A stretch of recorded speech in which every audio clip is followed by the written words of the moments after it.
You're still watching the conversation on Lagos television. Lagos is what it is today because Lagos is the reference point for good governance, and the state has been very fortunate enough to have good men govern the state over the years. Today on the program, we'll be looking at 6 years of Governor Babajide Sanwo-Olu. How far has it been, and of course, what are those areas where we have seen improvement, and some other areas where things could have been better done than it is now.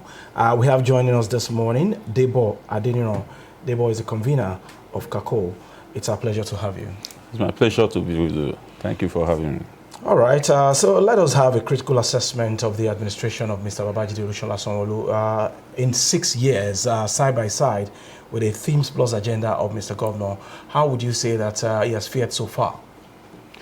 Well, thank you very much. Government is continuing, and we have to take it along with where he met governance in Lagos State.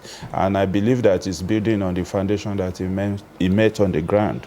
All the governors from Asiwaju's period till when he came in had done their own best. Yes, we have criticized some of the governors when they performed below expectations, but then when Babajide Sanwo-Olu took over, he set his hand on the plow and he started moving forward. At the beginning, it was slow.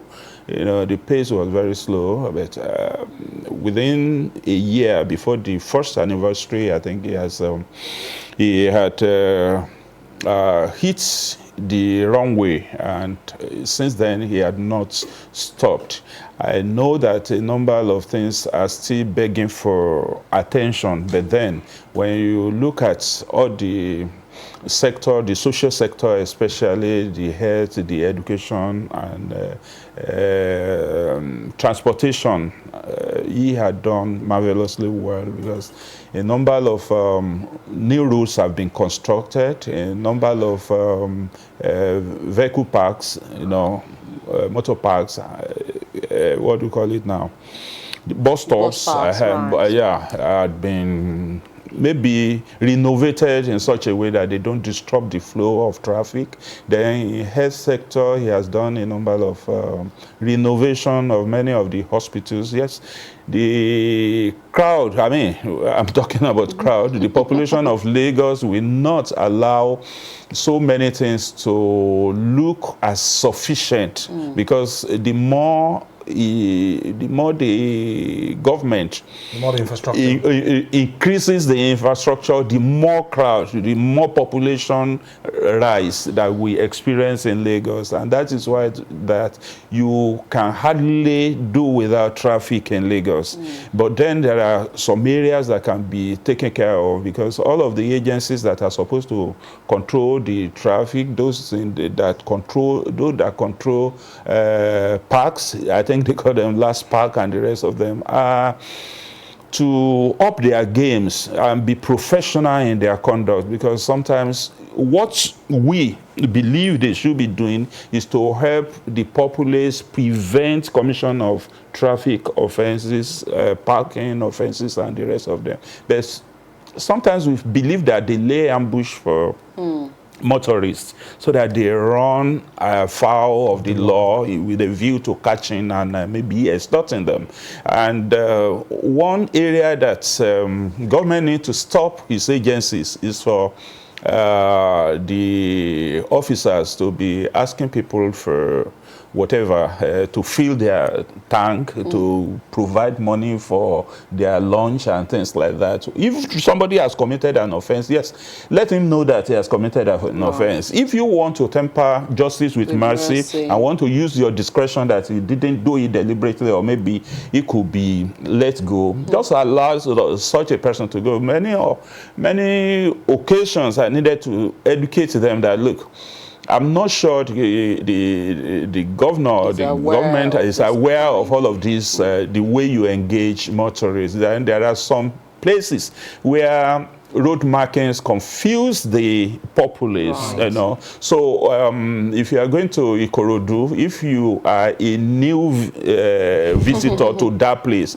you are likely to run to the BRT lane without you knowing, or run to the curb, I mean the pavement in the middle of the road, because by the time you try to adjust your speed and adjust your lane, you will have gotten too close to the thing. So curb. if you are not maybe a professional driver, or maybe familiar with the route, so such a thing has caused a lot of accidents in the past, which we witnessed, and confused people into violating road traffic or laws. So all of this needs to be looked into. Then when you talk about further infrastructure, yes, you have constructed several routes and clear up maybe road size in such a way that everything looks neat and tidy. But then that is when there is no rain.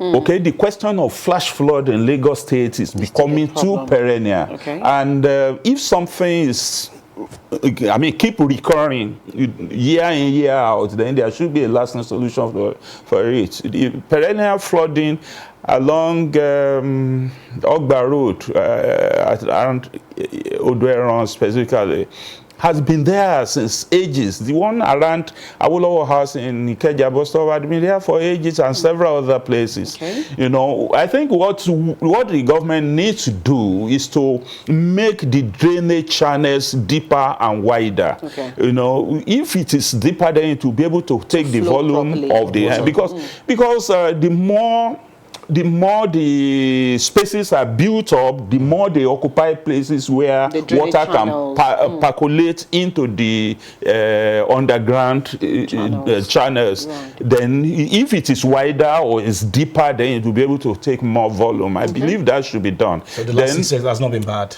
Say that again. It has not been bad. It hasn't been bad. Yes, of course, there will always be room for improvement. Right. There will always be room for improvement. And as a matter of fact, I commend the governor, especially, of course, the executive or the government in totality, for the way they handle public affairs, public matters.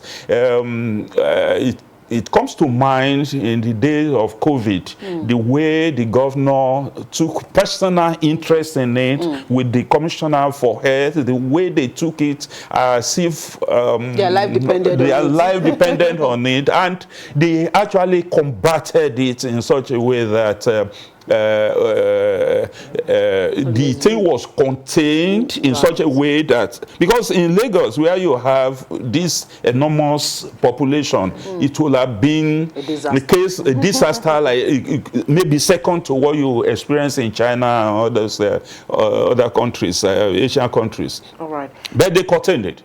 Okay, the same thing with the handling of NSAS protest. Okay, a lot of people blame the governor, and as a matter of blame, some of us who believe that the governor has done well, because we met with him at a stage when the thing has snowballed into crisis, and we told him what he could do to reduce the fatality as much as possible. But then he kind of empathized with the people. The way we started in the two major venues. Okay, he or government didn't send.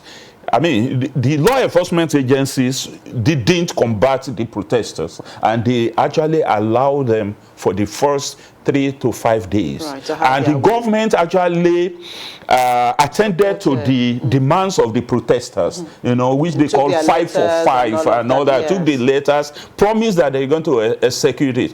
What we advised the protester then, and I'm saying it openly again because some people thought that we advise the government wrongly. No, it is not wrong. It is strategy for protest. For successful protest, you have to have stop gaps, you know, to review what has happened, what the state response to your demand, agitations, to right. agitations, and determine what to do next. Not that you just moving from one level of demand to another. That was what led to the fatality that we experienced. And people, had started burning police station, killing policemen even before. Had time to respond before the law enforcement agencies responded to it. And of course, we knew what happened at the tribunal. Many people are still conducting their own tribunal in their own homes and coming to conclusion that things were not properly done. But for some of us, we commended the government for the way they handled the matter. You know, if people had been strategic in their planning and execution, protesters had been very strategic, maybe those fatalities wouldn't have happened because it happened at a stage when they ought to have withdrawn after the demand.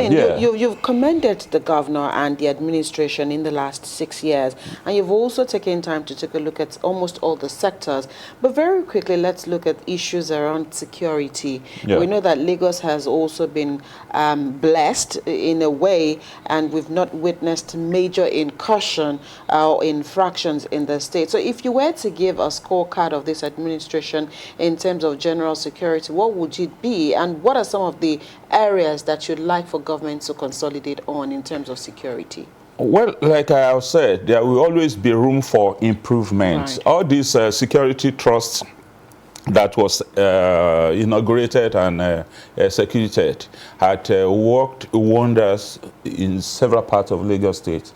But the traffic criminals are still not relenting. And enough security agencies have not been deployed to those spots. Talking about Eco Bridge, even all those spots, they are still there. Then people are still afraid to enjoy nightlife because in some cases armed robbers run to guest house, what do you call it, pubs, where people are enjoying themselves in the evening. In Lagos in those days, every part of the city is an entertainment and a relaxation spot. But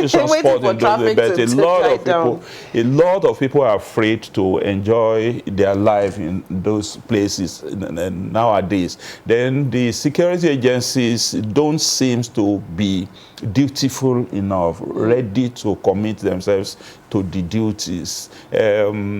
Sometimes, of course, kidnapping is still happening in Lagos. It's just that maybe it's underreported. And people are still being, like I said, in traffic. I think we need those bikers. The security agencies that will be RRS, they need to be redeployed. And I know that Lagos has adopted technology CCTV cameras for CCTV to monitor all the roads and all of that. It should monitor the security system, and those that are supposed to engage the criminals, and curb them from continuing their trade on Lagos roads. So that can be done. But when we compare with what's happening in some other states, we know that considering the enormous population that we have in Lagos State, Lagos is doing well. I don't have any reason to commend Lagos government if they are not doing well. Sure. The way they interact with other different arms of government, the way they interact is not awesome. Just that they are tolerating themselves. They are not working in the level of cooperation. There should be there should be synergy between different arms of government, especially the legislative and the executive. And that is where we can have smooth sail in whatever we are trying to do.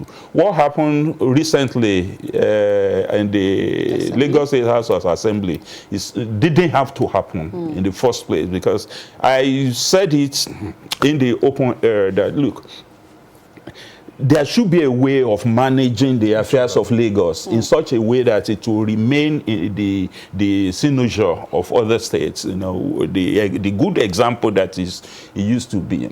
You know, if democracy had to be given room to fester, and Lagos State is supposed to take the lead, a situation whereby somebody will be removed when he had not been heard, you know, and the public doesn't even have enough information about what led to the removal or a public official. And why would they be in a hurry if they have a good case? And that's why I say that they didn't have to remove the speaker the way they did. It was done. And the executive is supposed to take a decisive action to show that they are not complicit in it.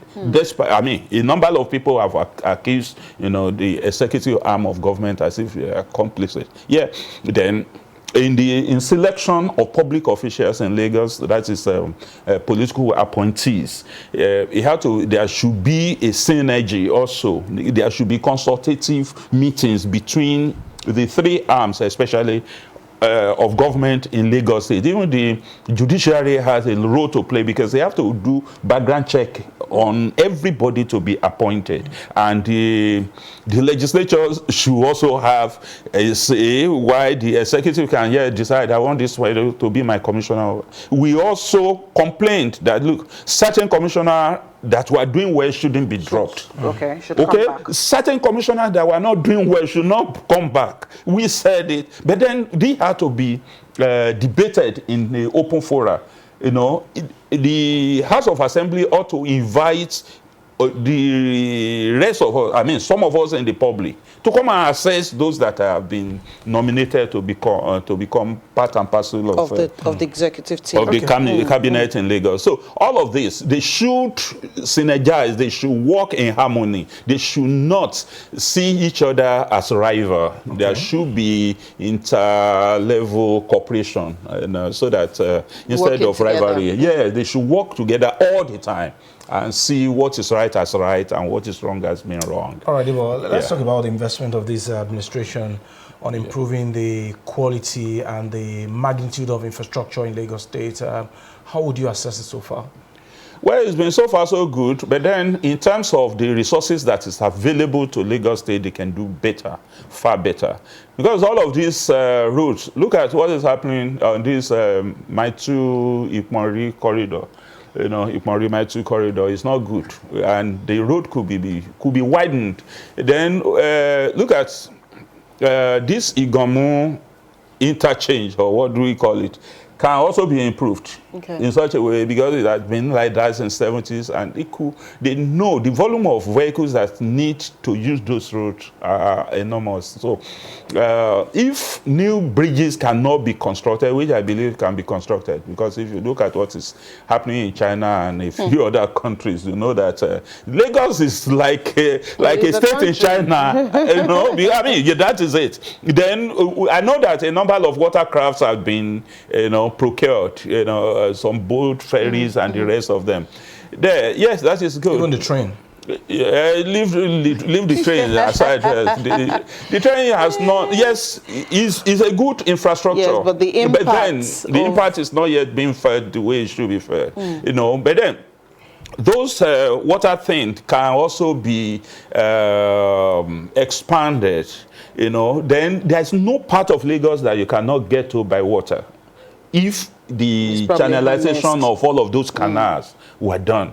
But instead of many communities use those channels as dumping sites. This should be stopped. And the government should channelize all of those waterways. So everywhere can be reached by boat or by anything. And the economy will also expand because people will do fishing. Right. Yes, the train you are talking about has taken too long. And I quarrel with former Governor Fashola on that. Because it's something that is will finish by 2013 or 2012. It didn't finish until when Sanwo-Olu came in. And the way different part of the project is being executed is slow. Because, yes, they have completed some of them, but then it's slow. Okay. You ought to have gotten to every nook and cranny of Lagos and we can do it. But then waterways can be perfect. Then security on water itself is also very important. It's all very important. And I once said it that, look, the life jacket should always be kept clean. Right. You know, because maybe user-friendly. Exactly. Because a lot of people will not want to use it, especially those with brighter colors. Those who wore brighter color dresses, they will not want. So you don't want to get stained. So they don't want. So they should ensure that the workers are really doing the work. Okay. And civil service can also be, maybe they should be well motivated to do the work without expecting gratification from those members of the public that need their services. Right. And this will make them, and then there should be a way to monitor it. There should be a way to monitor what every worker is doing by the new technology, so that everybody will know that if they are doing the wrong thing, nobody needs to report them, because many of those who want to engage the services of the government will not want to report these workers because they know that they will always be there and they could be intimidated or be blackmailed into submission or lose the contract they are seeking after. They won't report them. Right. Okay, they will be blamed. Then they say that the giver and taker of they are both liable. They are liable. No, you won't know, because you will be compelled to give. Right. And if you don't give, you have to go through so much rigors or lose your livelihood, you know, in that way. So they should find the other ways of monitoring it. Right. And some of the civil servants that have acquired so much property that are beyond their means should be investigated. Right. I told you the EFCC that they have Section 7 to work with. Some of them are living far above their means. Okay. Because we know how much they earn as salary. Before we wrap up this conversation this morning, there's also one area that looks like Lagos is doing well, but let's take your opinion about this. That's talking about entertainment and tourism.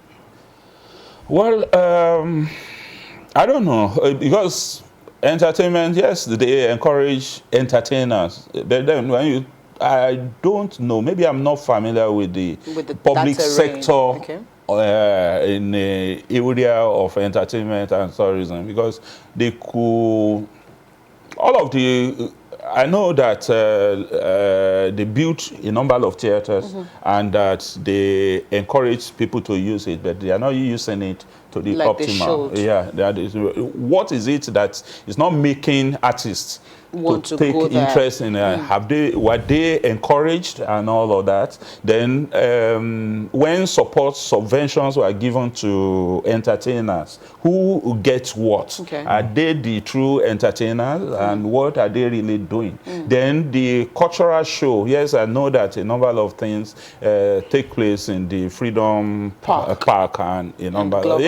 But then But then it could, like I said, things could be better done and could be differently done. Okay. That we give people, I mean, the upcoming entertainers incentives, opportunities to want to explore. Grants should be given to brilliant entertainers that can make Lagos proud anywhere. Then competitions should be organized where they could be encouraged. Then, like I said, all those old spots, you know, where things did happen. You know, we know that Kalakuta is trying to do its own celebration yearly. There are a number of Victor Olaiya, several old entertainers that can be immortalized by naming some of these theaters after them, and ensuring that people are playing traditional, Yoruba and indigenous music and engaging. They should relive our history, right? In their performances, in theater, in dance steps, in all of that. Okay. They should not bastardize the traditional norms, the traditional mores, talking about our proverbs, talking about our language, the language, the food. They should continue keep on to promote them. So there will always be room for improvement. Okay. Yes. All right, well, we must thank you very much for sharing your thought with us this morning by appraising the Sanwo-Olu administration 6 years on. Of course, you identify certain areas where we are getting it right, and of course, there are rooms for improvement in some critical sectors, like you have said on the program. Yeah. Thank you very much for your time. It's my pleasure. Thank you. Thank you for having me. Thank you so much. All right, we'll take a very quick break. We'll be back.